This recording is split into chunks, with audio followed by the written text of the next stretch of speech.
And we're up. We're hot. A couple of things to talk about tonight. I don't think I'm going to get to the 394 tonight because my e-replacement parts order is all screwed up. Not their fault. I wasn't keeping track of stuff. So, I've got an e-replacement parts order here. I've got HL supply order here, and we're going to look at that stuff. I have a toolkit to box up for Michael. Junkyard, I'm sorry, buddy. I don't think I'm getting the 394 tonight because I messed up on the parts order. So I messed up keeping track of the parts order. I need the next e-replacement parts order to finalize things. So Jason Scott, Marshall Rugg, how are you guys? So tried to get on the phone with e-replacement parts tonight to see what was going on, and unfortunately their wait times are longer than usual. So I've got like 2 parts left that I need. I mean, I can put the exhaust on tonight, but that's it. We're busy here. I'm just busy, just busy. So we've got.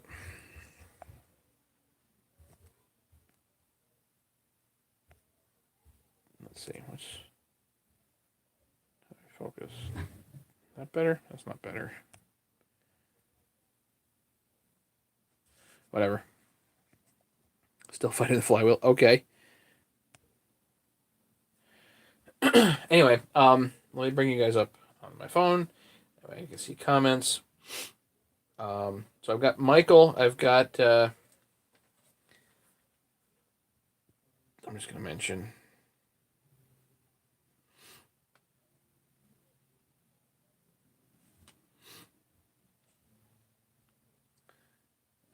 But then I'm going to bring this up. Let's see here. So I've had a discussion on OPE forum about mismatched case halves. That is actually kind of interesting.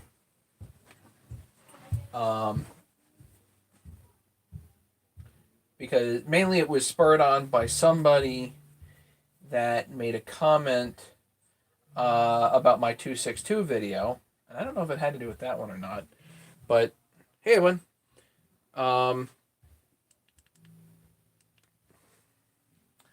Make sure this is not. Yeah, okay. So now I can see comments. But it had to do with mismatched cases and case halves. And the claim was that the bore alignments of the case halves are off if you use case halves that are not from the same saw because they're machined at the factory to be mated together. And I can't see that. That doesn't make any sense to me. So I brought up the discussion, and it still doesn't make any sense to me. Is it okay to use caber with the Farmertech cylinders with the rings come with it? Roger, I use the cabers with the Farmertech heads. And yes, you can. Yeah, Dan, I do use lots of different case halves from lots of different saws. The difference between me and a lot of the guys is that I actually use the Bridgeport mill to deck the case. Hey, Brett. So if there is a mismatch in height, so it was an interesting discussion. If there's a mismatch in height, if it's a fixed mismatch, then you can add like a piece of gasket or whatever for whatever the actual difference is. But what if it's cocked this way or that way? So now you really have to have, in order to actually get a flat surface and not have something rock, you either have to use a lot of gasket material and then pray that you don't like tighten one side down or crack ears off. I mean, you really need a flat surface. So you really need to deck it on the Bridgeport to get a completely flat surface.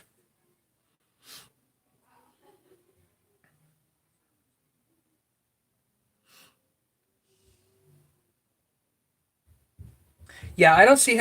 The thing is when I don't see how they machine the bores at the same time. You don't put them together and then machine the bores. That just doesn't make any sense to me. They probably get the case halves raw. They'll machine the bore, flatten it, and machine the bolt holes all at the same time, so that the bolt holes and the bores all line up straight, and um, the flatness of the case is perpendicular to the bore. So once they have that, the where the bearing sits is going to be in perfect relation to the bolt holes, and then that gets translated to the other side, and then it's machined. But I have no evidence of that. That's the thing. There is no video that shows exactly how Husky or Steel actually does that machining. So the debate kind of goes on because there's no actual evidence one way or another, which is frustrating. Jason, you got banned? Well, okay. That's the. I don't know what to say, man. I left for a while. I had my own reasons. Um, I don't always see eye to eye with certain people, and that's fine, you know. Uh, but I'm always up for learning, and if there's something to be learned, that's cool. And then the thing is, like when you with the case halves, you can only take things so far as accuracy goes. But if let's say you get two mismatched case halves, one of the concerns is because the deck height is off, are you then and therefore going to assume that the bore is off as well? So then the assumption is like, well, the bores are probably off, so then the mated case halves have to be machined the same at the factory, and just all kinds of speculation happens beyond that, and it's too much for my brain. That type of speculation is like, well, you can't do this because this. Well, no, that's based on all kinds of assumptions. So what I do with decking cases on the Bridgeport is still based on an assumption. And the assumption is that the deck, at least on the PTO side, is perpendicular to the or parallel to the bore. Um, it's in the same plane. I gotta hope. I don't know.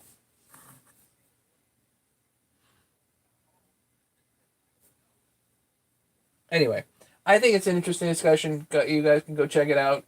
Um, it's on OPE forum. Case half interchangeability. One of my subscribers mentioned that he didn't think you could interchange them. I think you do.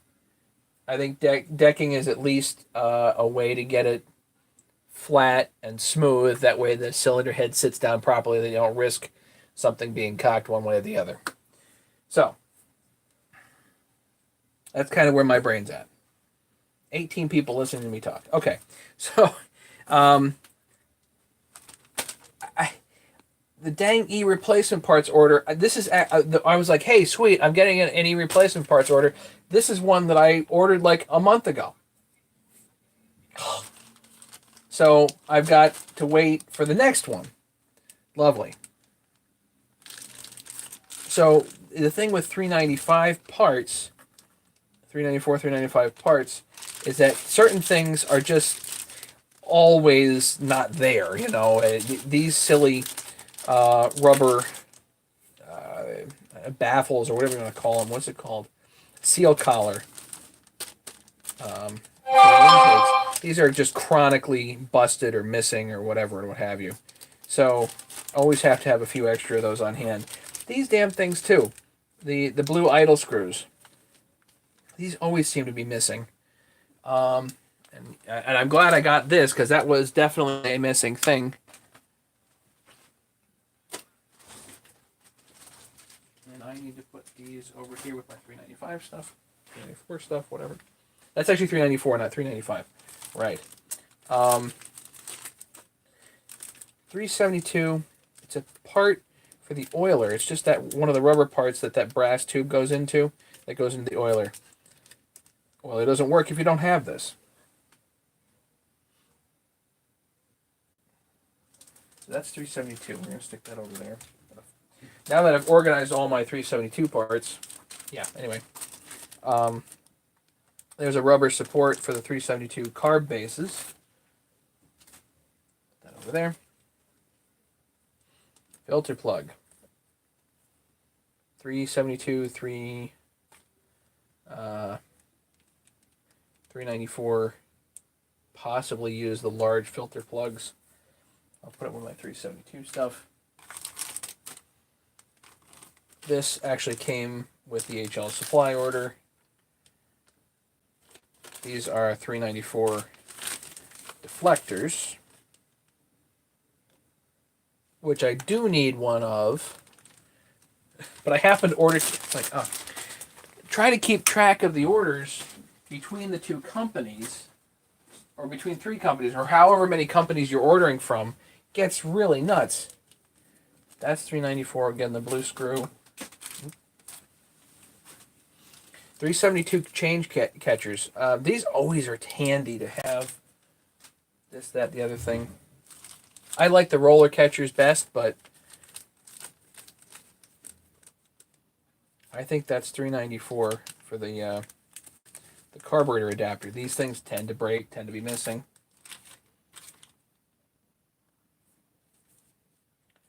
We're on a grommet. That's a 372 grommet, which I already have plenty of. I don't know why I ordered it.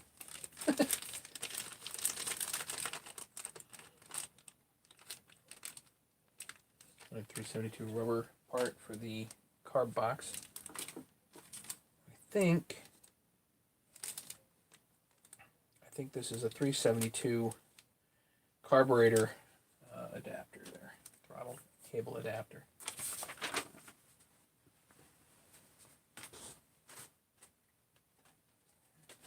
There. Of the goodies.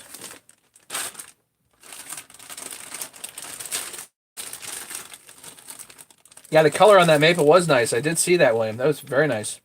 I think these are 372 clamps. Those clamps.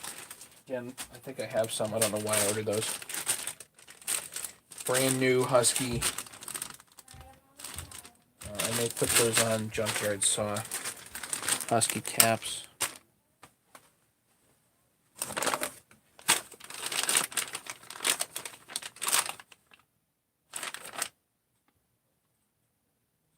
$394 starter pulley.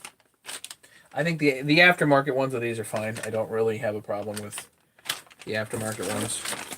Although I think Junkyard has an OEM one on his.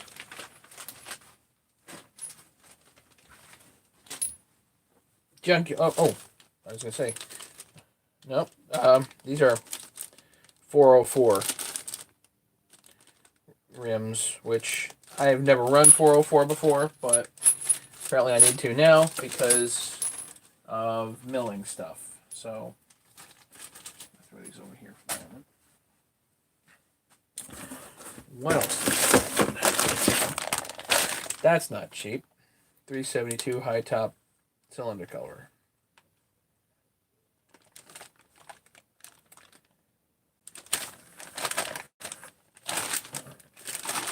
So why not?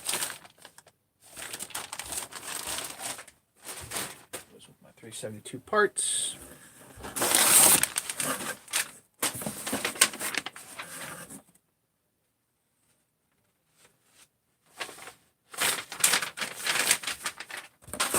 And I tend to like to get some bar covers just because, have to add to my collection. I get rid of the box. And I got a tool set to make for Michael, who ordered a toolkit. Let's do that. Buffering. We're good here.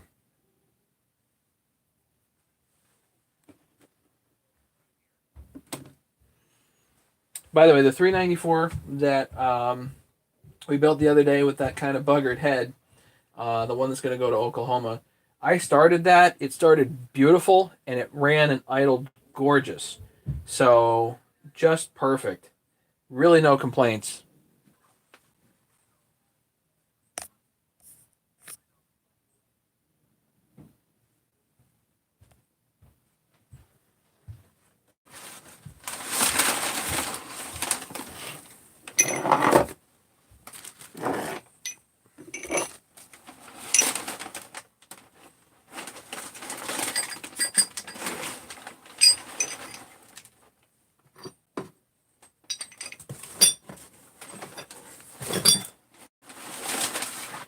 Are we good, guys?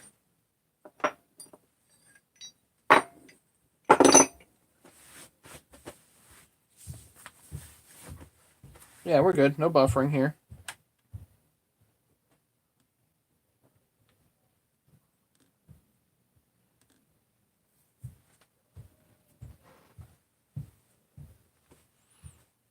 Comments? I mean, guys, can somebody throw up a comment just for the hell of it, just to make sure that I'm good?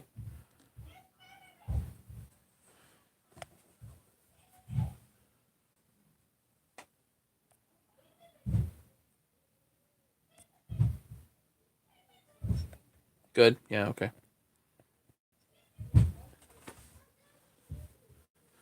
Nice. Okay.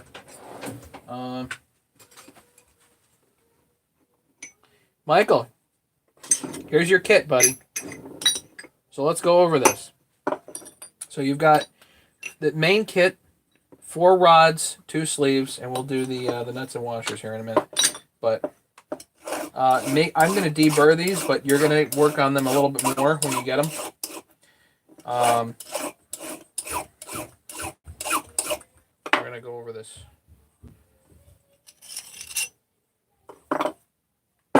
Clean them, deburr them. Here.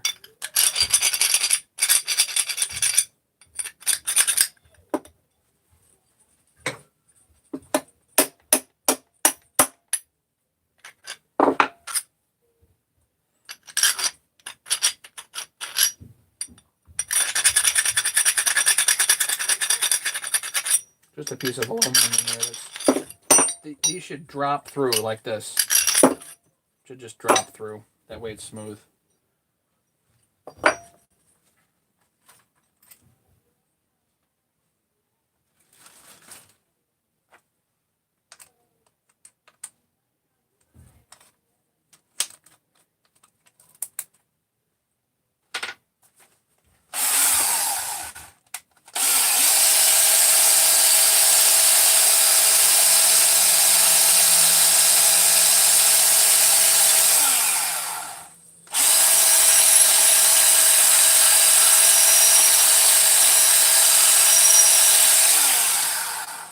So, yeah, give them a good clean and a deburr before you use them.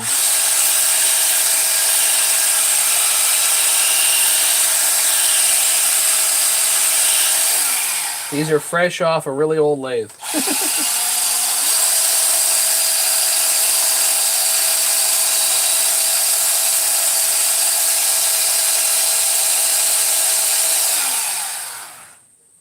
And a really old Bridgeport.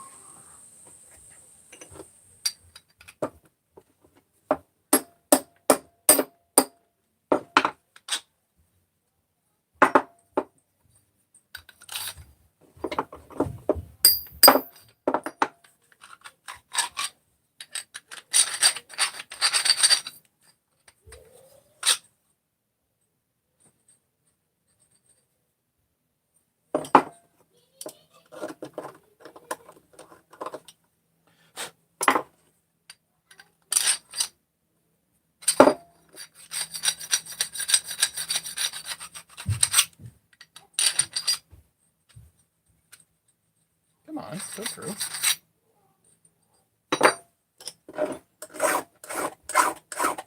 The center holes sometimes end up with a burr, but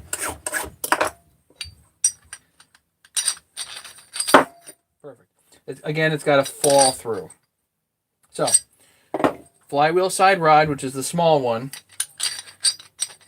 You do not only use this one with the small sleeve, use it with the big one. The sleeve determination is determined by the bearings. Large bearings, large sleeve. Small bearings, small sleeve. Do you use grease? You can use grease if you want, up to you. You're not doing this fast, and you're not using lots of force. These threads can handle a huge amount of force, and you're not using maybe more than 20 foot-pounds. I've never measured it, but it's just not that much force that you're going to put on these. So you can use grease.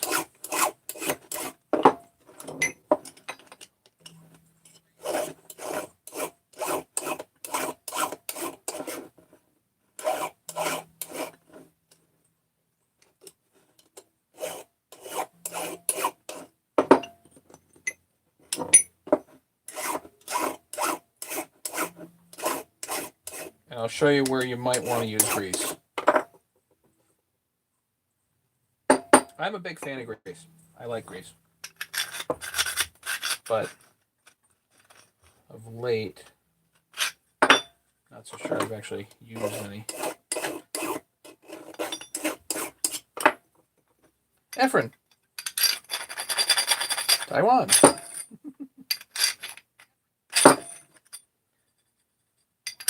So, okay. Flywheel side rod, M10 and M8 that for the flywheel side. Again, you can use the small sleeve or the big sleeve with the flywheel side rod. With the clutch side, you're pretty much always using the large sleeve, or if you need the 880 sleeve, you let me know. So clutch side, M10, M12, and M14 with the different sizes. That hits most of the saws. So what you do,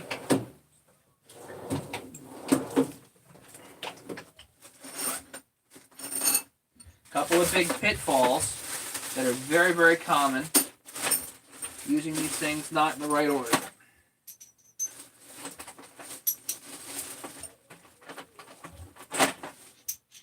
And you can watch my videos. I've done this a million times. But if you're doing flywheel side, the rod goes on first. Then the sleeve goes on. Okay, so you put the sleeve over the rod. Then your handle.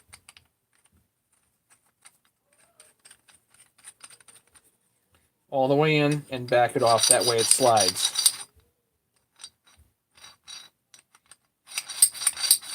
Right? Then washer, if you want. You don't even really need it. And then your nut. If you want a little bit of grease on the washer, that way, and as this goes, it's going to pull that back, just like that.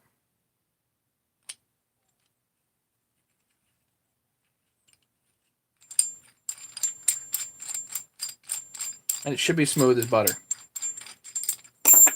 Okay, so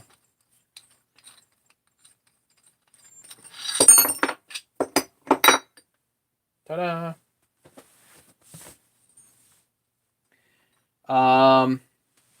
Basically same thing with the large sleeve. So put this together just like this. Put one in here, one in there. So you have, and when this is clean, it should just go, you know.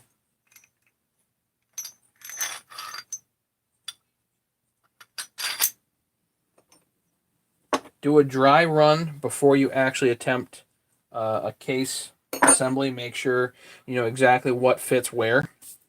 The flywheel side is usually pretty straightforward. Picking the clutch side, you have to try them and make sure that you know exactly which one goes where. But once you got it, you're good. It should go together like butter. And when I do it, I like having a ratchet on the end. This is a deep socket, but that's funny. They gave me a different diameter 3/4 inch nut. Whatever, that doesn't really matter. It's the next size up.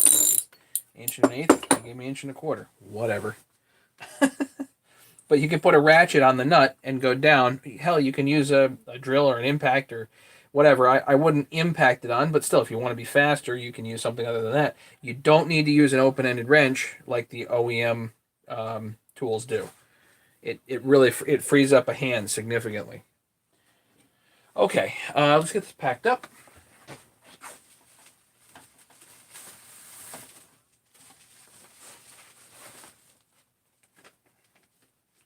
Most importantly, you get a sticker.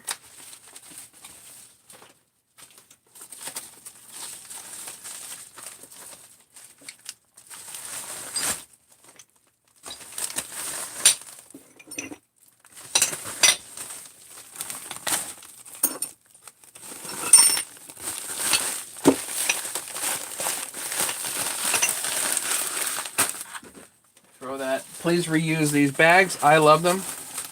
Some applause. You want it? Okay. Shoot me an email. Shipping's going to be a pain. I'll ship it, but it's going to be expensive.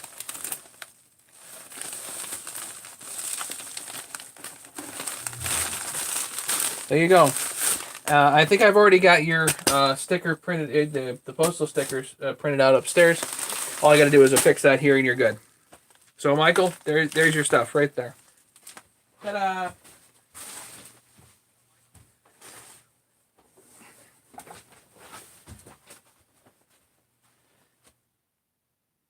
Yeah, I did. I started the 394. It runs great. It idled for like 10 minutes. I just let it sit there and idle. And it idled perfect. I haven't gotten a chance to try the oiler yet. I didn't pack it with. I didn't put oil in it until last night, and I haven't run it after that. So I've cycled it up and down twice. So I'll do a third heat cycle here, check the bolts, and then probably hand it off to Mason and see if he wants to run it and give it a good thrashing, you know. But it idled beautiful. I mean, it's just perfect idle. Sat there for 10 minutes, just the most beautiful idle ever. So, good. And I walked. I let it sit there in the yard. Walked off. Talked to my neighbor for a bit. Went back. Still there. Pop, pop, pop, pop, pop, pop. Perfect. So we'll see what the longevity on that cylinder is. I don't know.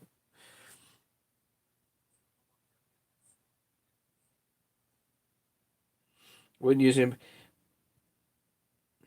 Yeah, I mean, it depends on how much of a hurry you're in. It probably is not a good idea, mainly because the weak spot on that is the aluminum sleeve.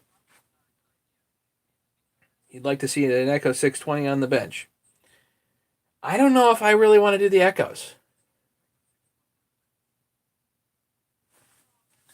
I don't know. Like, I tend to feel like I want to stick to what I know rather than being adventurous. I'll say, let me say this. Dan, you bring up a fine point, and it's actually something that would be good to talk about. Um, I was actually watching Human live last night and hanging out at that channel, and he's got over 100,000 subscribers. I think it's like 125,000 subscribers. And I'm trying to think, like, okay, when you're talking about, let's say, ad revenue, um, and the amount of subscribers, I'm at 7,800 right now. And by the way, in case anybody's wondering, I'm fine with that. I don't necessarily want 100,000 subscribers. I don't want necessarily a million subscribers. Whatever. I'm fine hanging out with you guys, and I think we have a great time. You know, if we do somehow get to, it would probably have to be a factor of. It would have to be a factor of 100. I would have to get to somewhere around 700,000 subscribers right now. Probably 500,000 would probably be the break even point where I would have to quit my job.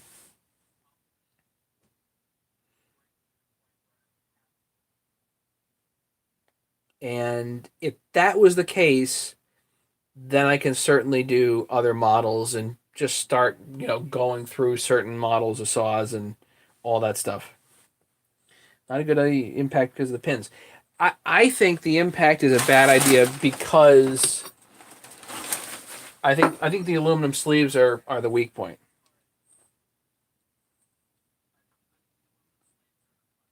This is still pretty strong. Technically, you can stand on a soda can, and that's only 4 thousandths of an inch thick. This,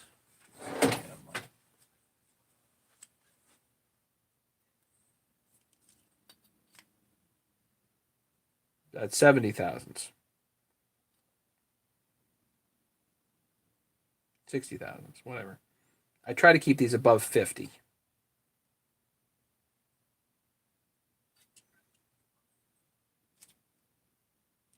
Yeah, eventually they do mushroom and flare. That does happen, but um, I've talked to a few people that have done north of 50 kits with this, and they're fine.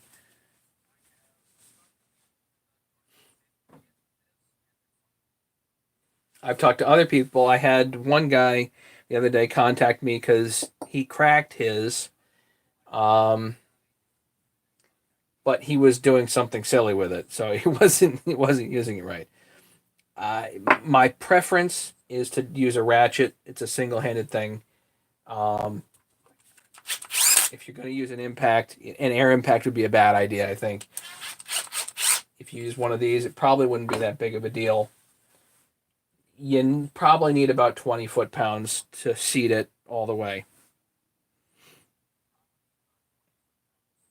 Yeah, the process is about control, which is beautiful. I mean, you can get halfway through putting a crank in and you get a phone call, go take the phone call. you know, you can, and then just come back to it. You're fine. There's no, I got the heat gun on this and I got something else in the freezer. You got to go. No, there's none of that. Just put it together. Talking about impact will speed up wear and tear. Probably. Again, I don't think the weak point is the threads. I think the weak point is the aluminum sleeves, which by this is intentional. So, I'm talking to another guy the other day that said, okay, Matt, you could get the cost down a little by turning, making these out of steel. Uh, yeah, but these go into a magnesium case. So I want these aluminum. They're supposed to be aluminum. And guess what? If these wear out, that's okay because you don't want to wear out the crankcases. You don't want to scratch them, anything. So that's why I specifically made these out of aluminum and not steel. So if it gives you 100 cases, believe me, this will have paid for itself, like for sure.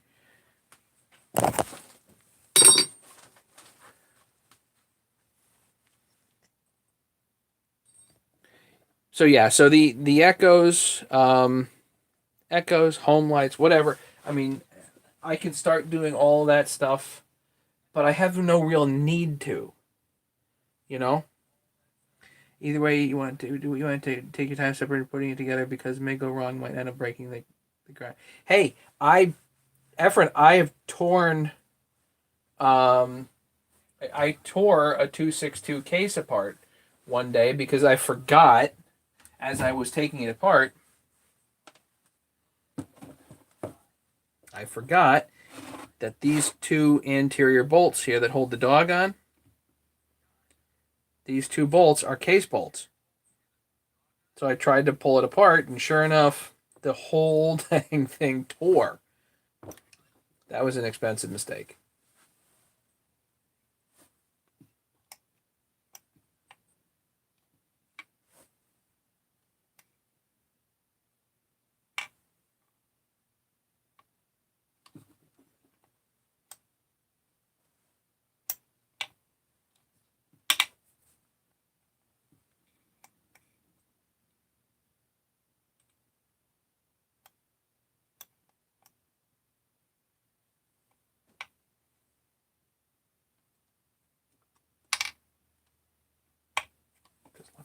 Okay.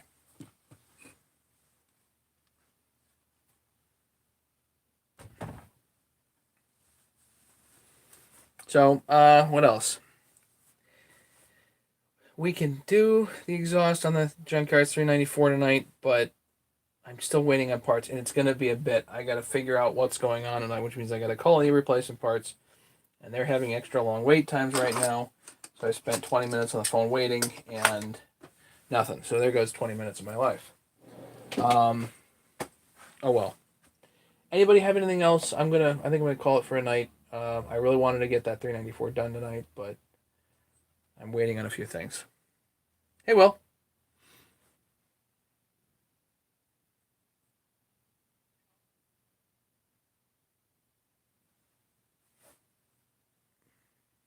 So yeah, questions, comments, anything else?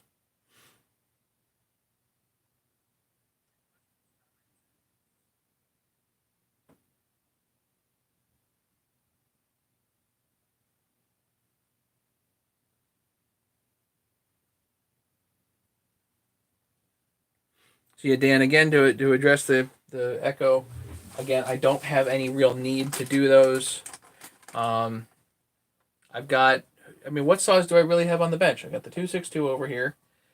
I've got the 394 to finish. I have a 288, which is almost done. I just need to do the stinking muffler there, which means I need welding gas, which means I need my dad to pick up welding gas. But other than that, there's nothing that's really going to be going for the foreseeable future beyond that. You like the 261? Great, Edwin.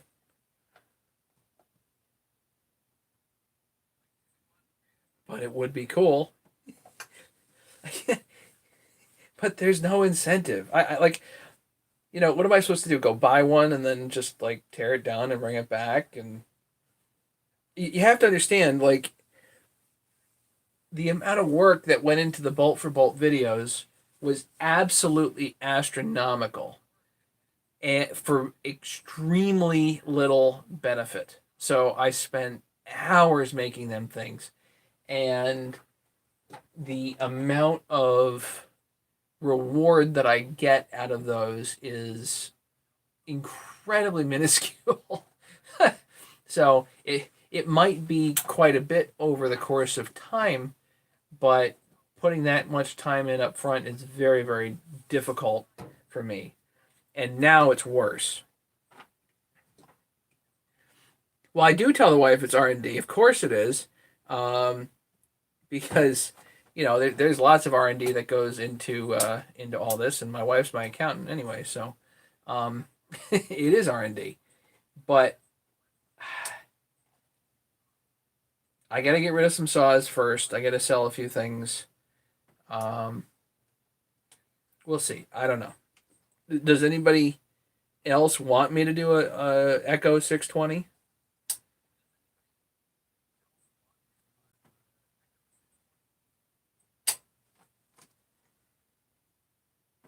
Works for me using a ratchet. Yeah, Efren. Again, I like the ratchet. For me, I've been using this exact setup here now probably for years. It's a 3/8 ratchet with an adapted 1/2 inch. I don't use this deep socket for anything else. It just sits here in my toolbox. Yeah, sounds good, Will. That the 272 conversion sounds pretty good. Idling nice and everything.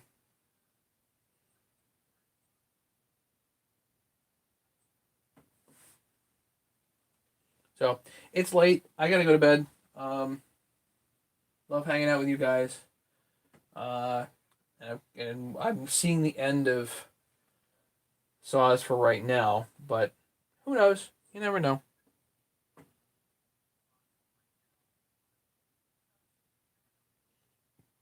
Stuff just shows up. It happens. If somebody has an Echo 620 that they want me to tear down, then we can talk. But for right now, I'm not going to go out of my way to get one. How's that? So, yep. Everybody have a great night. Thanks for coming. Thanks for hanging out. Special thanks to James and Ken for moderating. Do appreciate it.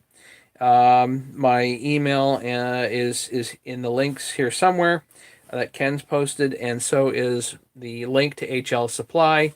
The link to HL Supply is the best way to support the channel. If you need something from HL Supply, please use that link. And the other way to support the channel is to buy a set of tools.